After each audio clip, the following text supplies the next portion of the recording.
Bienvenue dans notre église, l'église Saint-Blaise de Belâbre, une église unique en France. Cette église est unique car elle a été imaginée et construite par Jules de Mérindol, un architecte connu à Paris pour d'autres œuvres. La grande halle de la Villette, le carreau du Temple, le théâtre Athénée et le marché Saint-Honoré, entre autres œuvres. Mais avant que cette église soit construite ici, sur l'emplacement des anciennes fortifications du château fort de Belâbre, la première église Saint-Blaise était sur la place, autrefois appelée place Saint-Sylvain, à quelques dizaines de mètres d'ici. Promenons-nous dans le temps. Nous sommes au Moyen Âge. L'église qui a été construite dans les années 1300 est encore fraîchement chaulée et elle a fière allure, pensée. 24 mètres de long sur 8 mètres de large, elle peut accueillir plus de fidèles que la chapelle du château, devenue trop petite pour les habitants du village qui ne cessent de s'agrandir, et aussi pour accueillir les pèlerins en route pour Saint-Jacques-de-Compostelle, toujours plus nombreux. L'église, entourée par le cimetière, se dresse face à l'hôtel de l'Écu de France, sur cette rue centrale où se trouve le grenier à sel, le four banal et la place du marché. Elle a pour patron Saint-Blaise et pour second patron Saint-Sylvain, un saint ermite vivant dans les bois, un saint bien choisi pour ce village appelé Belâbre.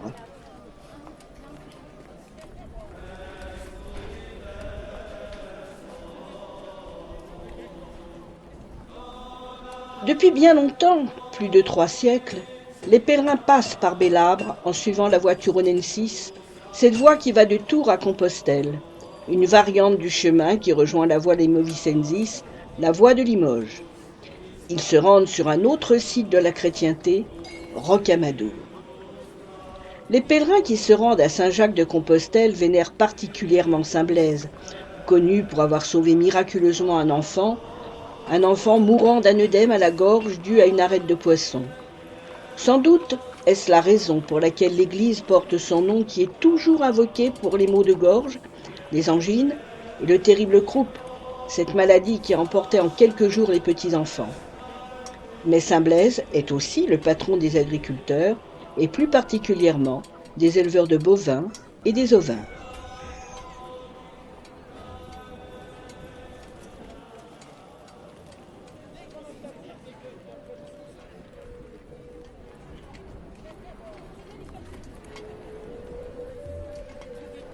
Tout au long des siècles qui suivent, l'église est bien entretenue, car sous l'Ancien Régime, la monarchie, l'administration et la gestion des villages reposent sur le curé et les fidèles de l'église, à Belâbre comme ailleurs. En dehors des villes, qui ont un statut particulier, la paroisse jusqu'à la Révolution est l'unité, l'entité de base du royaume, et l'organisation repose sur un groupe de fidèles de la paroisse élus tous les 3 ans. Ce groupe est intitulé Fabrique et est dirigé par un syndic, le maire de l'époque, et 2 collecteurs. Cette unité de base est placée sous la tutelle du curé, qui est le personnage et l'interlocuteur essentiel, car seul le clergé et de rares notables lisent, écrivent et possèdent quelque instruction.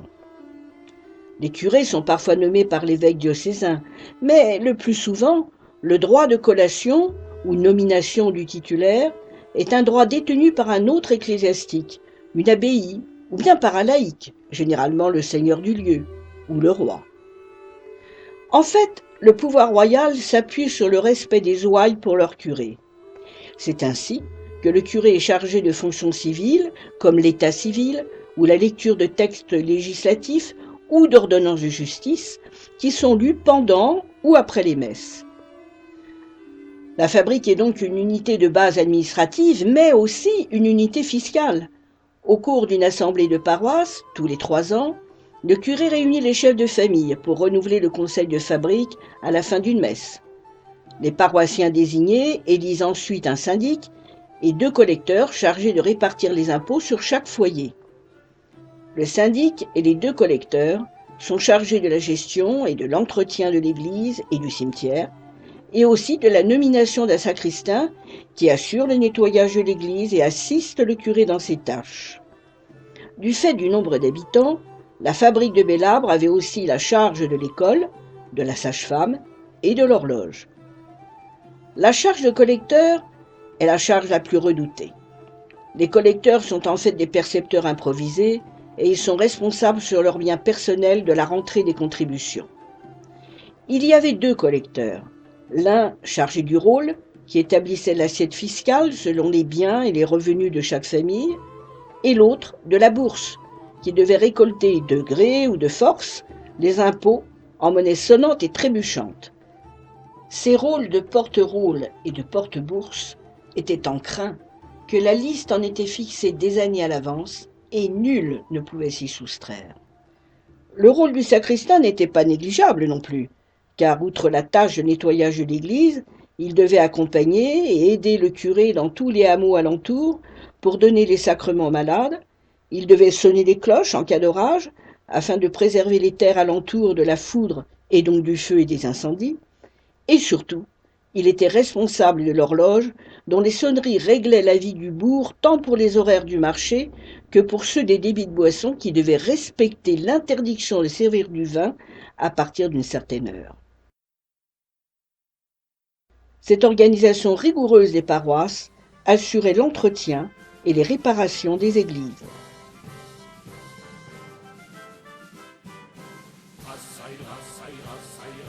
Le peuple en ce jour sans cesse répète ça ira, malgré les mutins tout réussira. Comme beaucoup d'églises, malgré cette gestion très organisée de la paroisse, celle de Bélabre s'était dégradée dans les années précédant la Révolution du fait des récoltes catastrophiques et de la pauvreté grandissante. Lorsque la Révolution survient, sauf pour les plus petites paroisses et les paroisses urbaines, la Révolution transforme chaque paroisse en commune avec des territoires et des populations identiques. C'est la loi établissant les municipalités du 14 décembre 1789. Les registres paroissiaux sont intégrés aux archives communales à la suite de la loi du 20 septembre 1792 qui, elle, confie la responsabilité de l'état civil français aux mairies. À Bélabre, le comité révolutionnaire de Bélabre fait du zèle et Bélabre est la seule paroisse du département à subir ces excès. Les révolutionnaires rasent le clocher pour le remplacer par un mauvais toit plat surmonté d'une pique coiffée d'un bonnet phrygien et laissent l'église sans entretien. Les années qui suivirent accentuèrent la décrépitude de l'édifice. La fêlure de la voûte de la nef, constatée déjà depuis quelques années, devint une fissure, s'agrandissant sous les effets du froid, du gel et du dégel, crevasse aggravée par des infiltrations dues à cette toiture révolutionnaire.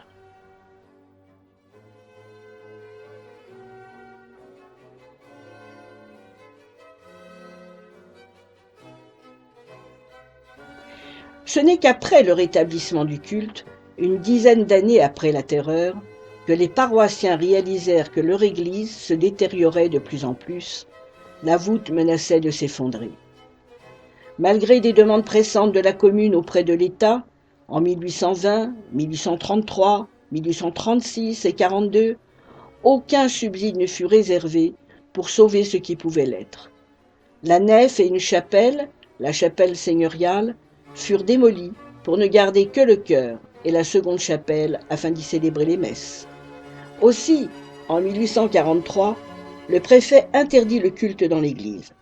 Le maire de l'époque, Charles Le Coigneux, marquis de Bélabre, réserva l'orangerie du château pour la célébration des messes. Puis les Bélabrais durent aller à la messe à Jovard.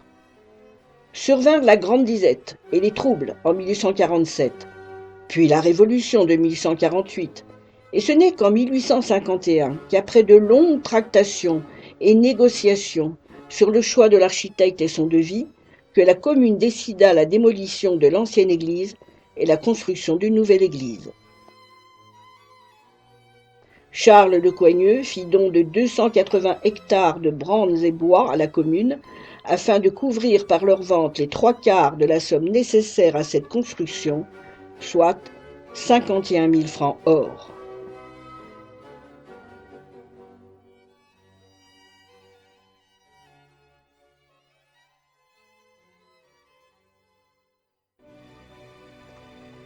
Il est permis d'imaginer que le marquis de Belabre, Charles Le Coigneux, maire de cette époque, plus parisien que Belabret, avait rencontré Jules de Mérindol dans les salons et réceptions de la capitale, ainsi que nombre d'artistes et architectes évoluant autour de Viollet-le-Duc, pour qui, Restaurer un édifice, ce n'est pas l'entretenir, le réparer ou le refaire, c'est le rétablir dans un état complet qui peut n'avoir jamais existé à un moment donné.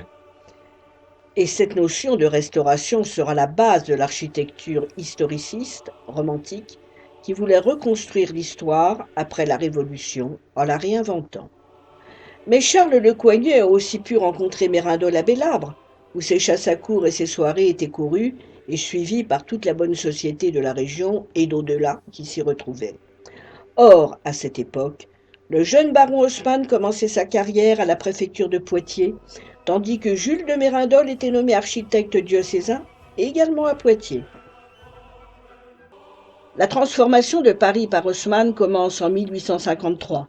Dès sa nomination comme préfet de Paris par Napoléon III, 1853, qui est la date de la finition de l'église de Belabre. Dès son achèvement, Mérindol s'élance à Paris pour participer à la rénovation de la capitale avec son ami, le baron Haussmann. Quelques années plus tard, il aura assuré sa transition artistique et concevra la grande halle de la Villette afin de construire le plus grand marché de bestiaux de France. Dans le Berry, Mérindol aura donc restauré quelques églises, mais la seule dont il fut le concepteur et le réalisateur est bien l'église de Belabre, sœur aînée de la grande halle de la Villette, du carreau du Temple et du marché Saint-Honoré à Paris.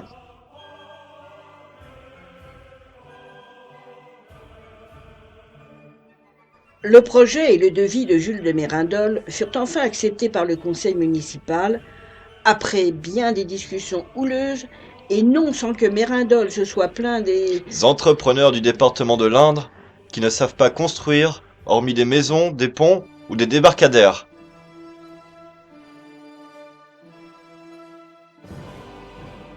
Le 3 août 1851, la première pierre de l'église fut posée. La première pierre de l'église se trouve à droite de la porte principale, sur le second rang de pierres. Une cavité a été faite dans sa base, et dans cette cavité est posée une boîte de plomb laminée, hermétiquement soudée, au milieu d'une double couche de poussière de charbon. Cette boîte contient une plaque de cuivre sur laquelle est gravée cette inscription. L'an 1851, le troisième jour du mois d'août, M. Charles-Jacques Camille Lecoigneux de Belabre étant maire, en présence d'une troupe nombreuse de fidèles, et de M. l'abbé Caillot, vicaire général délégué par son éminence le cardinal Dupont, archevêque de Bourges, a été posée la première pierre de cette église, dont la construction a été confiée à M. de Mérindol, architecte, et à Dumiot Amouille, entrepreneur. 2 ans plus tard, le 21 août 1853, l'église était achevée et consacrée.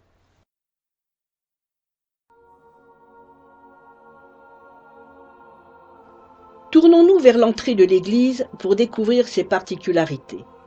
Pour apprécier l'œuvre de Mérindol, de nombreux visiteurs du soir viennent à l'heure de l'Angélus, lorsque la lumière pénètre par la façade ouest de son imposant clocher-porche et inonde peu à peu Saint-Blaise. Ce clocher de style gothique est flanqué de contreforts à pinacle, et il est percé d'une haute baie à remplage qui éclaire la nef. Le clocher est terminé par une tour carrée de style roman, couverte à 4 pans, flanquée de chimères. En entrant, le regard se porte naturellement vers la nef, le transept et le chœur à pans coupés, tous recouverts d'un berceau de bois de belles proportions. Tout l'ensemble est largement éclairé par des verrières et forme un vaste volume qui avait été rendu nécessaire par le fait que les villages voisins de Jovard et Nesmes avaient perdu leur statut paroissial, et par conséquent, leurs habitants devaient donc se joindre à ceux de Belabre pour les offices. Les cloches actuelles sont celles de l'ancienne église. Les cloches d'origine ont été confisquées et fondues lors de la Révolution pour convertir le bronze en monnaie en 1791, puis plus tard en canon en 1793. En effet, le décret du 23 juillet 1793 ordonnait que Chaque commune a la faculté de conserver une cloche qui serve de timbre à son horloge. On l'appelait la cloche civique. Ce même décret proclame la patrie en danger et va justifier la récupération des cloches par les révolutionnaires afin d'en fondre le bronze pour le convertir en canon. Au total, 100 000 cloches disparaissent dans la tourmente révolutionnaire. De rares et astucieuses paroisses ont pu conserver leurs cloches, comme Lignières, qui a pu sauver ses cloches fondues à Orléans en 1790, donc pendant la Révolution, car elles portent la mention « Vive la nation », mais aussi en plus petit « Vive le roi » et des fleurs de lys. Dès la date de la signature du Concordat, le 8 avril 1802, qui rétablit la liberté du culte, la reconstitution du patrimoine campanaire dans les édifices ouverts au culte se fait lentement. Le véritable repeuplement des clochers ne se fit cependant que sous le Second Empire et la Troisième République. Dès le rétablissement du culte, les nouvelles cloches de l'église furent baptisées dans l'ancienne église en 1836 et elles furent appelées Louise-Caroline, Anne-Marguerite et Louise. Louise-Caroline, la plus grosse cloche, mesure 1 mètre de diamètre et sonne le fa dièse. Anne-Marguerite, la moyenne, mesure 80 cm de diamètre et sonne le la. Et Louise, la plus petite, mesure 75 cm de diamètre et sonne le si. Après la démolition de l'ancienne église, elles furent réinstallées dans la nouvelle église en 1861, mais Louise se fait là en sonnant et fut refondue et baptisée en 1892. Comme toutes les cloches de France, elles ont marqué la vie de tous les Bélabrais d'autrefois, du baptême à l'enterrement, en passant par les communions, confirmations et mariages. L'attachement aux cloches est un élément identitaire, ce que l'on appelle communément l'esprit de clocher. Il s'est manifesté notamment lors des mouvements d'opposition aux réquisitions de cloches pendant la période révolutionnaire et sous le Premier Empire, ou encore lors des pillages de cloches lors de la Première et de la Deuxième Guerre mondiale. Les cloches d'église ont joué un rôle très important autrefois et encore aujourd'hui, car elles rythment la vie quotidienne des habitants des villages avec les heures, l'angélus, matin, midi et soir, qui marquent les repas, la messe dominicale, les baptêmes, les mariages et les enterrements. Nos ancêtres tenaient à leurs cloches qui avaient souvent été fondues sur la place du village et bénites lors d'une cérémonie solennelle et populaire. Dans son champ, le paysan était parfaitement informé de la vie de la communauté. De ce fait, quand des événements dangereux survenaient, les cloches les informaient grâce à un système d'alerte appelé le tocsin. En août 1914, ce sont les cloches qui ont annoncé le début de la Première Guerre mondiale et ce sont elles qui, le 11 novembre 1918, à 11 heures, ont sonné à toute volée la fin de la guerre. Bien que nous ayons aujourd'hui d'autres systèmes de communication et d'alerte, les cloches tiennent toujours une place importante auprès des habitants. Lorsqu'il n'y avait pas de fonderie locale, il existait des fondeurs itinérants capables de fondre des cloches d'une centaine de kilos ou plus. La fonte d'une cloche se fait à partir d'un moule dans lequel on versait un alliage de cuivre et d'étain appelé airain. Il fallait que l'alliage de différents métaux offre à la fois une résistance mécanique suffisante pour supporter la frappe répétitive du battant, mais aussi une qualité musicale satisfaisante, tant en matière de portée sonore qu'en matière de durée des vibrations.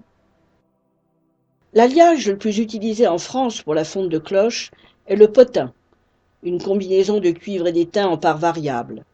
Pour les reins, la bonne proportion est de 78% de cuivre et de 22% d'étain. Un autre élément remarquable de l'église est issu d'une fonderie, le baptistère, à l'entrée de l'église. Ces fonds baptismaux en fonte de fer fondu datent de la fin du XIXe siècle et sont inscrits au titre d'objets aux monuments historiques, tout comme les bénitiers, situés à chaque porte de l'église. Mais comme le leitmotiv essentiel du créateur de Saint-Blaise était la lumière, il faut nous attarder sur l'ensemble des verrières et avant de détailler les vitraux, il convient de regarder la haute verrière du clocher-porche malheureusement masquée par le buffet d'orgue. Malgré cet obstacle, la lumière entre largement dans la nef, comme l'a voulu Jules de Mérindole, qui voulait faire entrer des flots de lumière dans l'église. Sans les orgues, installés beaucoup plus tard, les rayons de lumière allaient nimber le chœur et l'autel, selon les plans de Mérindole.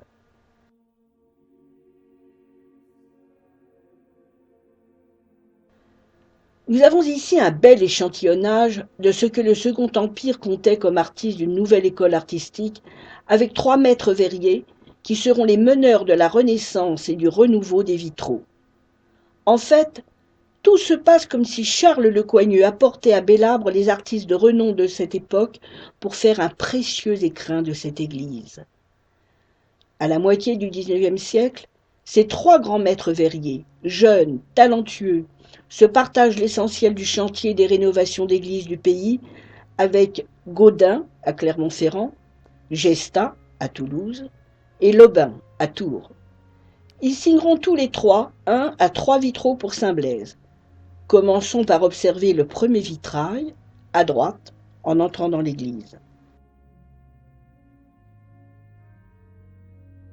C'est Gesta qui créera cette Sainte Élisabeth du Portugal, qui marque là encore la situation de Bélabre comme étape vers Compostelle, puisque Sainte Élisabeth, reine du Portugal, est connue comme étant la seule souveraine à faire le pèlerinage, mais aussi, Charles Lecoigneux a-t-il pu vouloir honorer sa mère, prénommée Élisabeth. Gesta signera également les vitraux de Sainte Radegonde, reine des Francs et belle-fille de Sainte Clotilde, elle aussi reine des Francs, représentée par Gaudin devant la victoire de Tolbiac, rappelant la parole de Clovis. Dieu de Clotilde, si tu me donnes la victoire, je me ferai chrétien. Ces 3 reines chrétiennes font face à Sainte Monique, patronne des mères chrétiennes, rappelant à l'Assemblée le rôle des mères, comme le disait le philosophe Jean Guiton. La mère est celle qui donne la vie naturelle et transmet les éléments de la vie surnaturelle. Ces femmes, dont la vie fut lourde de drames et de sacrifices, semblent entourer et encourager celles qui viendront méditer et prier ici. À droite du baptistère, face à ces femmes célèbres, reines exemplaires, se tiennent Sainte Solange, patronne du Berry, petite bergère d'une grande beauté qui vécut au IXe siècle et qui refusa d'épouser le fils du comte de Poitiers. Elle voulait se consacrer à la vie religieuse et s'est soumise au martyre pour conserver sa chasteté lorsque le jeune comte voulut l'enlever de force. Elle se débattit et s'enfuit. C'est alors que son agresseur la rattrapa et lui trancha la tête. Solange s'est alors baissée et a ramassé sa tête pour la porter jusqu'à l'église Saint-Martin près de Bourges. À sa droite, Sainte Monique, patronne des mères chrétiennes, et mère de Saint-Augustin, père de l'Église. Elle semble réunir en une seule prière de mère ces 4 saintes auxquelles était jointe autrefois Sainte Cécile, patronne des musiciens, dont le vitrail fut remplacé voici une 30aine d'années par un vitrail moderne, offert par Léon de Bas, président du Gabon. Dans cet ensemble exceptionnel de verrières, la statuaire est très présente. La nef est habitée par 2 saintes modernes, Sainte Thérèse de Lisieux et Sainte Jeanne-Élisabeth Bichet des Âges, sainte locale. À droite du chœur, la chapelle de la Sainte Vierge comporte plusieurs statues. Sainte Marie-Madeleine, Saint Antoine de Padoue, Saint Joseph, Sainte Anne, auxquelles on rajoutera plus tard la statue de la Sainte Vierge de Lourdes et celle de Sainte Jeanne d'Arc, canonisée après la Première Guerre mondiale. En face, à gauche du chœur, la chapelle Saint-Sylvain comporte bien sûr la statue du second patron de l'église, Saint-Sylvain, et celle du premier, Saint-Blaise, puis 2 statues du XVIIIe, probablement issues de l'ancienne église, encadrent le confessionnal. Saint-Jacques le Majeur, rappelant ainsi le chemin de Compostelle, et l'Assomption de la Sainte Vierge. Au-dessus de l'autel, la statue du Sacré-Cœur rappelle l'intense dévotion au Sacré-Cœur, au XIXe siècle, avec le vitrail de l'apparition du Christ à Sainte-Marguerite à la Coque, à Paray-le-Monial. Tout comme les architectes, dans ce contexte de sauvegarde des monuments anciens, dû en grande partie à la création des monuments historiques en 1830, les maîtres verriers furent conduits à un renouveau de l'art du vitrail du fait du nombre important des églises en restauration. Parce qu'on redécouvre le Moyen-Âge à cette période, les commanditaires demandent aux peintres verriers de s'imprégner des techniques et des caractéristiques stylistiques des artistes au XIIIe siècle. C'est ainsi que va naître le vitrail archéologique ou néo-médiéval. Il reprend en effet des formules de vitraux médiévaux. Les personnages s'inscrivent souvent dans des arcatures romanes ou gothiques.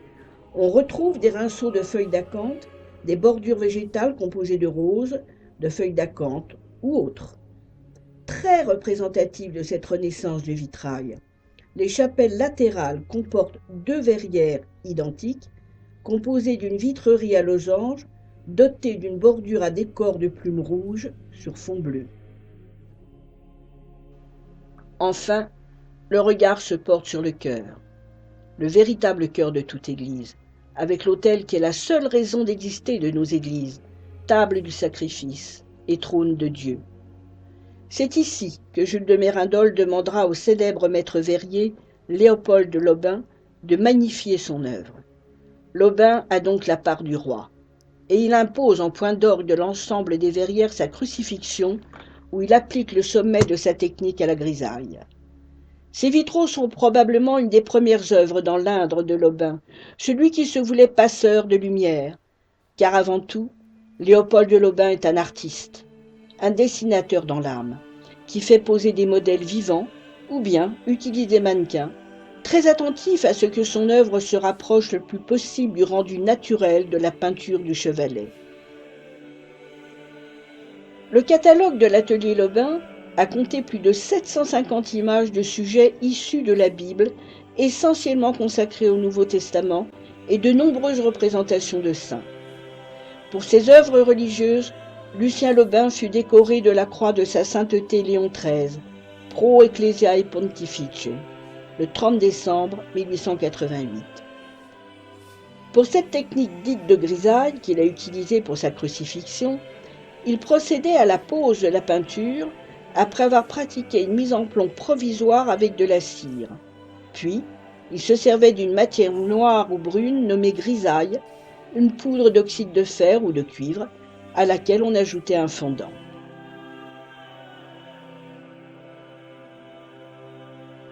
Au-dessous et autour du chœur, les 4 évangélistes sont représentés avec leurs symboles, comme saint Jean les décrit dans son Apocalypse, où il voit 4 êtres vivants entourant le trône de Dieu.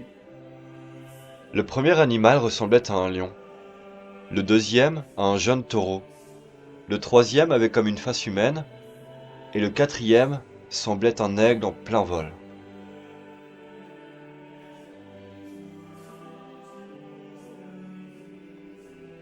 C'est au IVe siècle que saint Jérôme, père de l'Église, a expliqué que ces 4 êtres vivants sont les 4 évangélistes. Et depuis saint Jérôme, on représente ces 4 évangélistes avec ces mêmes symboles. Saint Marc est représenté avec un lion, parce que dès les premières lignes de son évangile, il évoque la voix qui crie dans le désert, comme le lion.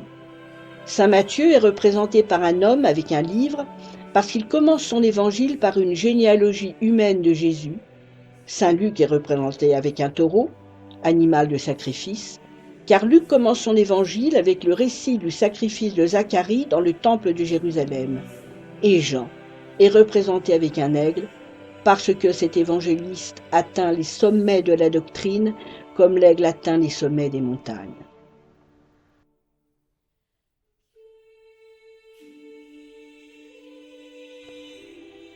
Tant d'artistes, tant de talents réunis ici, dans cette discrète église berrichonne, font de Saint-Blaise plus qu'une église, une galerie d'art historiciste, un laboratoire d'idées novatrices qui seront à l'origine de l'art nouveau.